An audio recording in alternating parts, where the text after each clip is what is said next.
This is my 1934 Bally Fleet pre-war pinball machine. It is 10 balls for 5 cents. The interesting thing about this pinball machine was, I believe it was the first to incorporate a solenoid that would actually shoot the balls back up the play field, and it is also, I believe, the first multi-ball.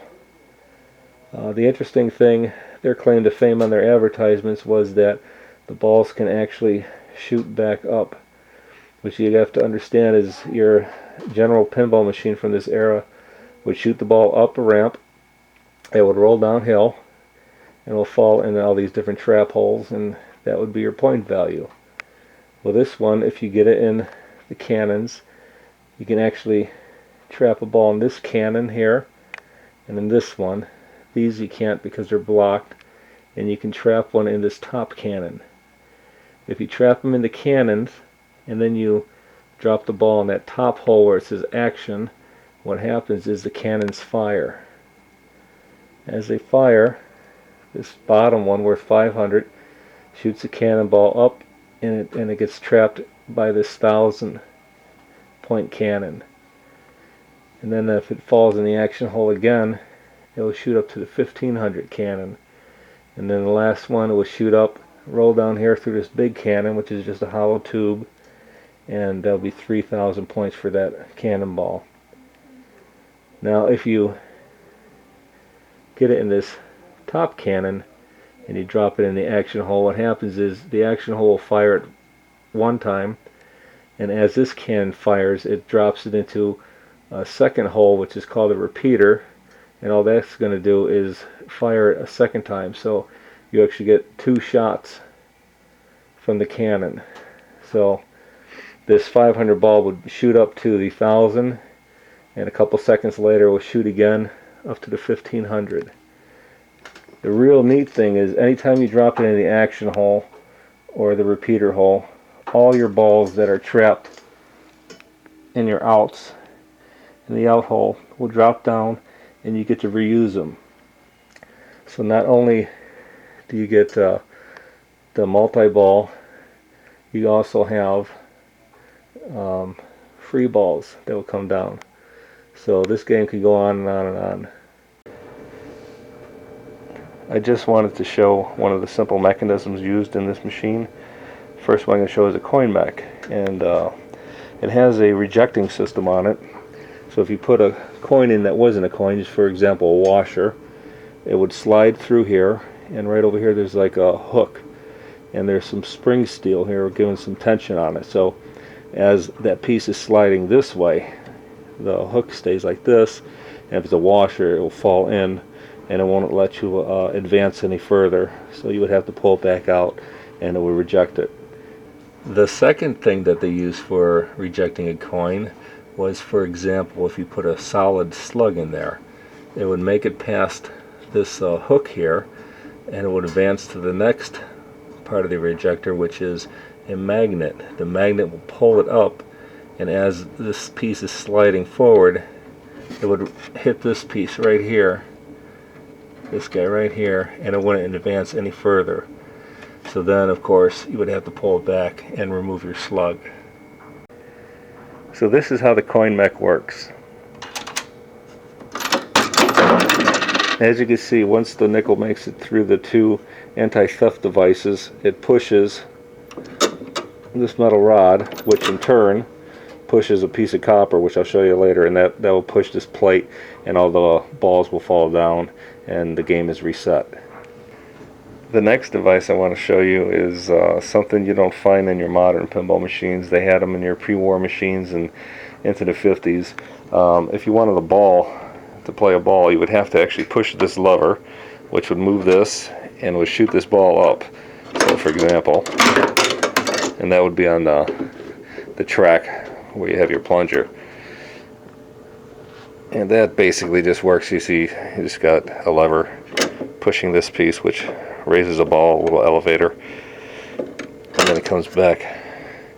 Now on the coin, when the coin is pushed in and that one lever is moved, you can see on this side there's also another piece of metal that comes up, and you can see that it's curved here, and it's made to go underneath the ball lift section there, but I couldn't tell you what it does. All I can think of is it adds weight from the ball lifter there and helps to reset it back into the position so you can you know, reset another game in the future. This is either the first game or one of the first games that incorporate a solenoid into the action of the pinball machine.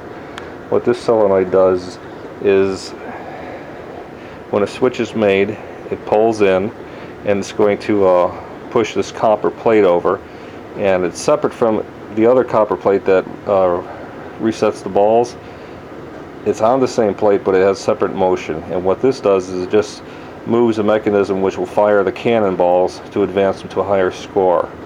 And this is achieved by a switch that is on the section above this but below the play field. I will show you that in a second. I'm just going to go over the wiring real quick. Originally this machine had 4 batteries that were wired up in series. They're each 1.5, which would give you 6 volts. This battery here is just your regular 6-volt lantern battery for a flashlight. You can get the larger one. It would probably just give you more storage, so it would last longer, but they're both 6 volts. And what you would do is from your positive terminal, they had it where they just tighten them down with a nut, but since these all have the springs on them now, what I did was I just put an alligator clip on here. And you go from your hot, or for your positive, it goes back to a switch, so you can turn it off if you wanted to. And then from the switch, wired in parallel, you got one line coming to this end of the coil, and then you got this other line going through here. And what that does is it goes to another coil, which is for a bell.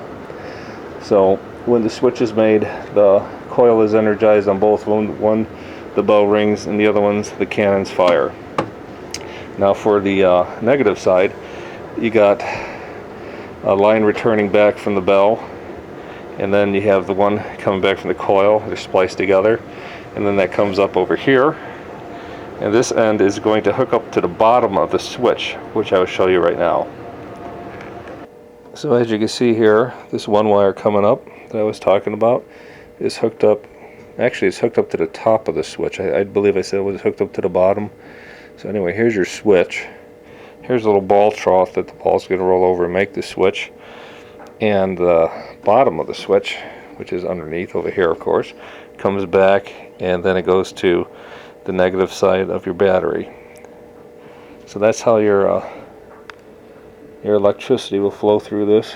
Let me give you a shot of what's up here. You got the ball trough like I showed you. Then the rest of it is basically a ramp that returns the balls. So when the coin mech pushes and resets and the balls drop, they roll over here. That's your solenoid.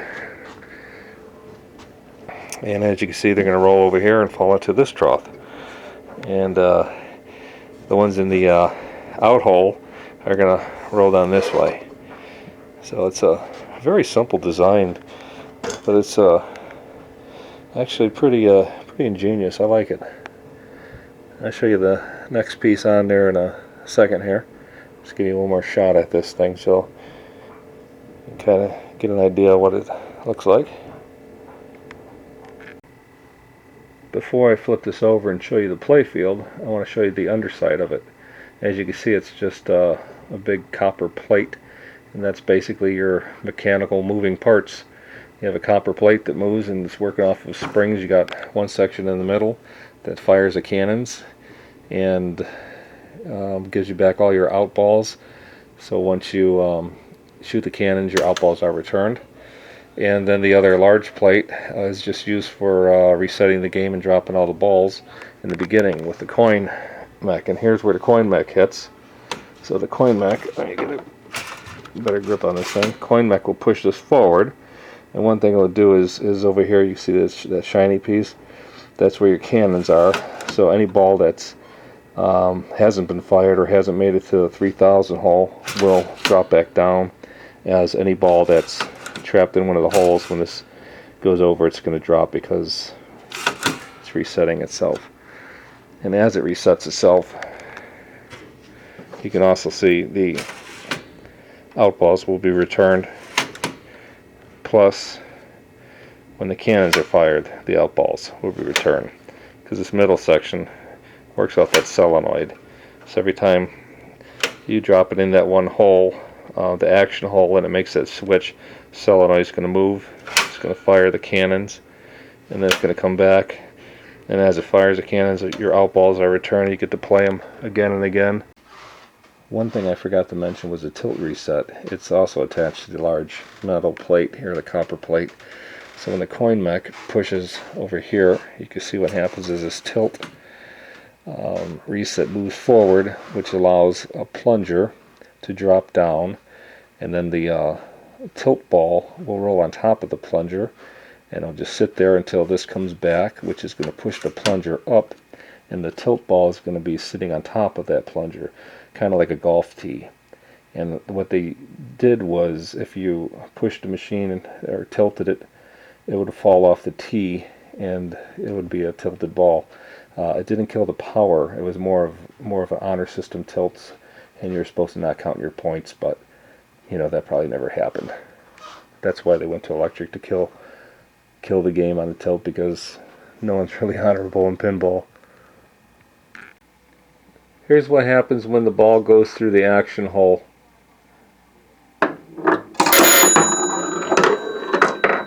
As you can see, it made the switch over here, which energized this coil, which would have shot the cannons.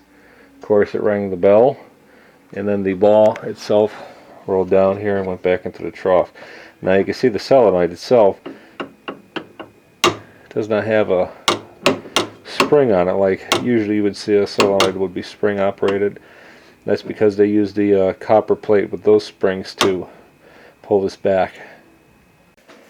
Just want to show you the tilt, and what that did was basically you tilted it. See how it just sits here? You tilt it hard enough, it goes off, and then if I put a nickel in,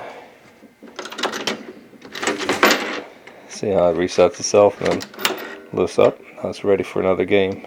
And you know, you can't push it too much. As you see, it tilted pretty fast. Okay, what I'm going to do now is I'm just going to take the balls and I'm going to place them on the cannons, and I'm going to drop it in the action hole. Okay, in reality you'll never see all these balls and all these cannons. The only cannons that you can actually land in would be the two bottom ones. And then to advance to the next cannons, you would have to drop it in the action hole, and that would shoot this ball to here. And then once you get it in there, drop it in the action hole again, it will shoot it up through here, and then it will shoot through here and come down to your 3,000 point balls. So you go from 500 to 1,000 to 1,500 to 3,000. If you do get a cannon in this top one, what this is good for is when you drop it in the action hole, your cannons fire, and as they fire, this one's going to shoot, and it's going to go in the repeater hole. So you would actually get two cannon shots. So this ball would first shoot up to here, and then would shoot up to here. So odds are you could get another ball and then get 3,000 points. And remember, anything that is in the outs, once you shoot the cannons, drop back down into the trough with the rest of the balls, so you get to use them over and over and over. So it is possible to get a pretty high score on this.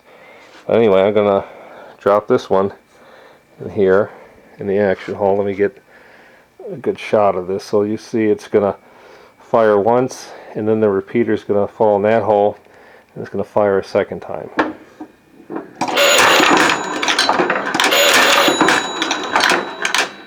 As you can see, I do have 4 balls that are worth 3,000 points each. The cannons did fire off the 500s, shot up to the 1000s, which then shot up to the 1500s, and all the rest came back down. So you can still see I got a couple of 1500s left. And just for a kick, let's just throw that in any of them. You can throw it in a repeater or action, it'll be the same thing.